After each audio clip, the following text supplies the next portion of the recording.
Star யார் என்று கேட்டால் சின்ன குழந்தையும் சொல்லும் என்ற இந்த வாக்கியம் பாடலுக்கு மட்டுமல்லாது நிஜத்திலும் கச்சிதமாக பொருந்தும். கோலிவுட் தொடங்கி பாலிவுட் வரை சூப்பர் ஸ்டார் யார் என்றால் முதலில் ரஜினி பெயர்தான் உச்சரிக்கப்படும். தன்னை தேடி வந்த சூப்பர் ஸ்டார் பட்டத்தை தக்க வைத்து அரை நூற்றாண்டு காலமாக அந்த பட்டத்தை அலங்கரிக்கும் அசாத்திய திறமை ரஜினியை தாண்டி வேறு யாருக்கும் இருக்காதுதான்.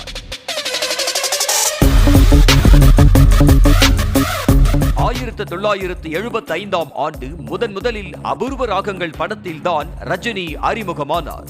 அப்போது யாருக்கும் தெரிந்திருக்காது அந்த ரஜினிதான் தமிழ் சினிமாவை கட்டி ஆளப் போகும், கட்டி ஆண்டு கொண்டிருக்கும் மந்திரம் என்று. ரசிகர்களாக இருந்தாலும் சரி, படத்தின் வசூலாக இருந்தாலும் சரி, கோடியிலேயே புரளும் ரஜினிகாந்தின் மவுசு அரை நூற்றாண்டு காலம், அதாவது 50 ஆண்டுகள் ஆனாலும் துளி கூட குறையவில்லை. ரஜினியின் திரை வாழ்க்கை தொடங்கி 50 ஆண்டுகள் உருண்டோடி விட்டன. வில்லன் கதாபாத்திரத்தில் ஆரம்பித்த பயணம் உச்ச நட்சத்திரம் என்ற அந்தஸ்துக்கு வந்து விட்டது. ஆனால் இந்த 50 ஆண்டு கால திரை வாழ்க்கையில் ரஜினியின் சாதனைகளை அவ்வளவு எளிதில் கடந்துவிட முடியாது. சாதாரண பேருந்து நடத்துனராக இருந்த ரஜினி சரித்திர நாயகனாக சிம்ம சொப்பனமாக மாறியதற்கு ஒரே ஒரு ரகசியம், அவரது உழைப்புதான்.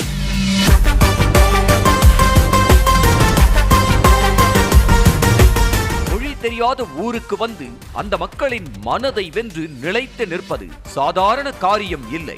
ரஜினி சினிமாவில் அறிமுகமான போது தகவென மென்னிய எம்ஜிஆர், சிவாஜி போன்றவர்கள்தான் கோலோச்சி வந்தனர். அப்போதைக்கு தமிழ் சினிமாவில் நிற ரீதியாக கூட பாகுபாடு பார்க்கப்பட்டது. ஆனால் எதை பற்றியும் கவலைப்படாமல் கருப்பு நிறம், வாரப்படாத பரட்டை தலைமுடியுடன் அறிமுகமாகி அதுவரை தமிழ் சினிமாவில் இருந்த மாஸ் ஹீரோக்களுக்கான ஃபார்முலாவை உடைத்தெறிந்து தனி வழி உருவாக்கி தனக்கு பிறகு வந்த நடிகர்களுக்கும் புதிய பாதை போட்டு கொடுத்தவர் ரஜினி. இயக்குனர் சிகரம் கே. பாலச்சந்தர் கண்டெடுத்த ரஜினிகாந்தை பஞ்சு அருணாச்சலம், பாரதி ராஜா, மகேந்திரன், SP முத்துராமன் போன்ற இயக்குனர்கள் செதுக்கி சிற்பமாக்கினர். பின்னர் KS ரவிக்குமார், சங்கர் போன்ற இயக்குனர்கள் சிற்பத்தை அழகுபடுத்தி மாஸ் கூட்டினர். தற்போது லோகேஷ் கனகராஜ், கார்த்திக் சுப்புராஜ், நெல்சன் திலீப்குமார் போன்ற இயக்குனர்களும் ரஜினியசத்தை திரையில் ஜொலிக்க வைக்கின்றனர்.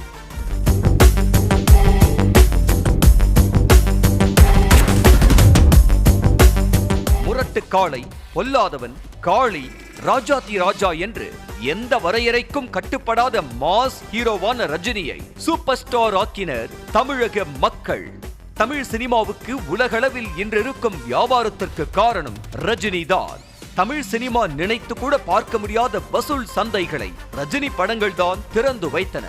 எஜமான், வீரா, பாட்ஷா, முத்து, படையப்பா, சந்திரமுகி, சிவாஜி போன்ற ரஜினியின் படங்கள் 100 நாட்கள் ஓடி வசூலில் சக்கை போட்டு சூப்பர் டூப்பர் ஹிட்டாக மாறின.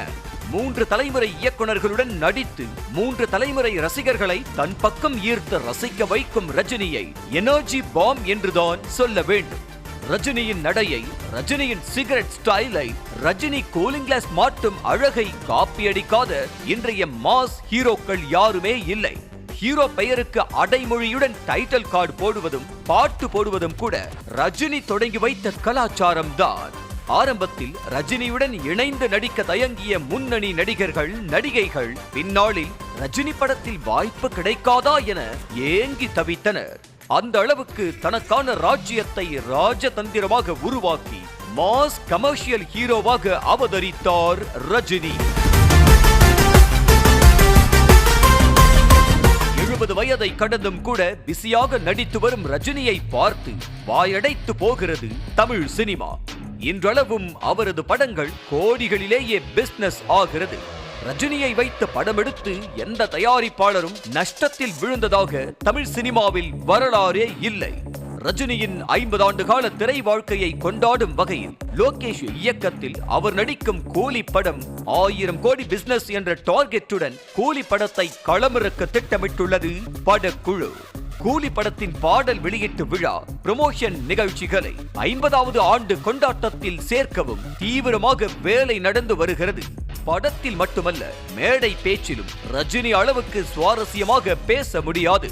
பழைய கதைகளை ஸ்லாகித்து பேசி ரசிக்க வைக்கும் ரஜினியின் மேடை பேச்சுக்கு ரசிகர்கள் பலரும் உண்டு. சினிமாவில் ரஜினி எப்போதுமே ஓடிக்கொண்டிருக்கும் பந்தய குதிரைதான் என்பதை எந்த காலத்திலும் அசைக்க முடியாது.